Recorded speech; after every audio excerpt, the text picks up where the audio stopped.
All right, full panel joining us this evening on Viewpoint. Anuja Kapoor is spokesperson of the BJP, Aman Pawar, spokesperson of the Congress Party, Jasmine Shah is vice chairperson of the Delhi Dialogue Commission, spokesperson of the Aam Aadmi Party, and Professor Gargi Nandi Roy is a political analyst. Let me start with Jasmine Shah. Jasmine, the LG recommended the CBI probe basis a report by the Chief Secretary, which was in accordance of Rule 57 of the ToBR of 1993. The Chief Secretary's report established violations under the Delhi Excise Act of 2009. That's why the LG has recommended a CBI probe. Why are you shying away from the probe? Zaka, we have never said, and we will never say that we'll shy away from any probe.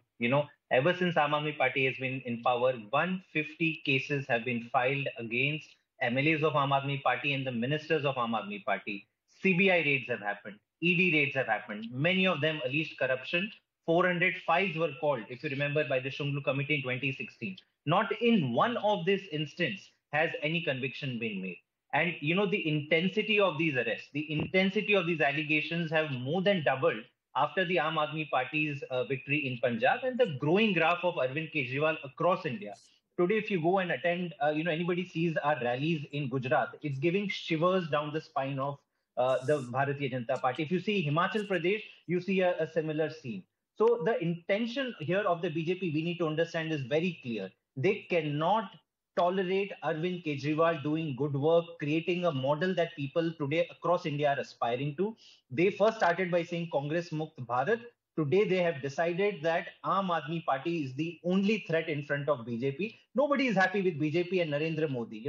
Rupee has fallen to the lowest. Petrol prices are the highest. महंगाई सबसे बढ़ गई है. Unemployment is the highest. Nobody is happy. Okay. And who's there? Who's showing that they are delivering? It is only AAP and it is only the Delhi government. And therefore, by hook or crook, put all your agencies, unleash all your powers. We are telling the people of the country that not a single of these charges will stick, and that has been the story in the last 7 years. Okay, we will prevail. I'll come to the specifics of the allegations that have been made in a moment, but I want to bring in Anuja Kapoor and Aman Pawar into the debate. Anuja Kapoor, two things that the Chief Minister said today in that press interaction this afternoon. He basically said, one, ये लोग सावरकर के औलाद हैं, हम भगत सिंह के औलाद हैं. That's a political attack, so respond to that. And two, the point that Jasmine was also making, that I think there are about 15 out of the 60-odd MLAs that the Aam Aadmi Party has who have some pending case or the other, which the Delhi police is reportedly inquiring. And in no case, in none of these instances,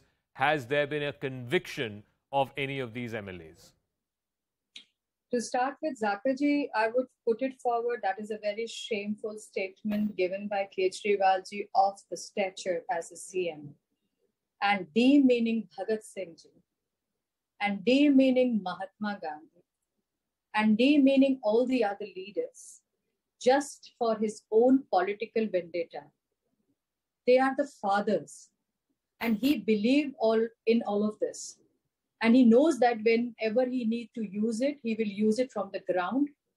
When he has to do a political issue or he wants votes, during Dharna, he has taken all their names and he has attained votes. But speaking like this, where he is also saying, now he's saying Bhagat Singh is his father, or they are inclined to them. And one of their MLA from Bhagat Manji's area constituency, they said that he is a terrorist. So imagine from their own party, what are the inclinations towards Bhagat Singh ji. So can you even imagine how this party functions? They do not believe in Mahatma Gandhi. They believe in Bhagat Singh ji. And then their own party says that he's a terrorist. Coming to your second point, so I do not believe in Aam Aadmi Party and their allegations. We no longer do that. Now, on the second point, when we say that everybody, it's not about this, it is about whoever comes in power, they will always say that the power attains the president in their pocket, CBI, ED in their pocket, and judiciary. I do not understand and I fail to recognize where is democracy and where is law then. I think we should close down the judiciary then. Because if their MLAs who are right now in the prison are being done on the evidences, and if you do not believe in that, stop going to the court and stop taking your things and to Supreme Court and try to allegate any other people if you do not believe in court of law. But if they say that they have 15, 16 their MLAs, look, if you have 15, 16 MLAs and their probe is going on, if you have nothing to hide, why would any man or any person should be of a person of interest then? Okay. So I think this is a very valid point. Person of interest is different from somebody who's been convicted of corruption. But having said that, let me go back to Jasmine. All of this is in the realm of political rhetoric. I want a specific answer to a specific allegation that's been made in this LG's report, Jasmine Shah, that Mr. Sisodia, as the Deputy Chief Minister under whom the Excise Department came, allegedly allowed a waiver of 144.36 crore singularly to the liquor cartel, which benefited private players, and that too bang in the middle of the COVID-19 pandemic. Can you explain why this waiver was made? No, Zaka, because this kind of a waiver has never been made. And each and every fact, and this is, not a note written by the Chief Secretary. It is a note written out of the BJP headquarters. You should look at the language. No bureaucrat ever in the history of India would have written a political note like this. Each and every piece of it is false. And, please show us the evidence. Today, I'll sit here and say that 1 lakh crore has gone in the pocket of Prime Minister Modi. I don't have the papers, but please believe me. Why? Because I am saying so. What kind of a nonsense is this? This is absolutely untrue. Each and everything is cooked up. And, mind you, they are targeting Manish Sisodia. This is the man who's behind India's education revolution. Nobody in this country believed that public schools, government schools can be transformed in 5 years. Manish Sisodia has done that. Today, wherever we go, we say that vote for us because we will improve schools.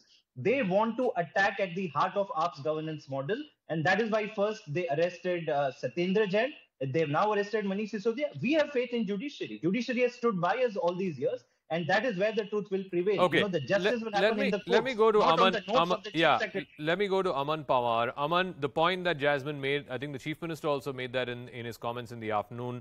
2 ministers that you're going after, the central government is going after. One, Satyendra Jain, who is the health minister, and the other, Manish Sisodia, who is the education minister. And the two things that the Aam Aadmi Party government is known for, not just in Delhi, but outside of Delhi, the so-called Delhi model, is because of these two areas, health and education. So, politically speaking, going after those two ministers is trying to put a spanner in the works in health and education. So if Satyendra Jain was being framed by the agencies, then how come he did not get a bail from the courts when he applied for? Secondly, Arvind Kejriwal is a political leader which the entire country knows made out a career out of false political allegations. If you would recall, when Sheila Dikshit ji was the Chief Minister of Delhi, he used to carry a 500-page charge sheet, which apparently he said that is the documents evidence against Sheila Dikshit regarding her nexus with the electricity companies. And he said that when he comes to power, he ensures that Sheila Dikshit goes into jail. No inquiry, all those documents completely vanished because he's a man who made his career out of false political allegations. Now, his third most important pedestal of rising into politics was Jan Lokpal.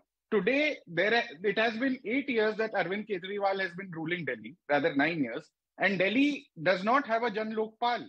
His entire premise of coming to power and fight against corruption was Jan Lokpal.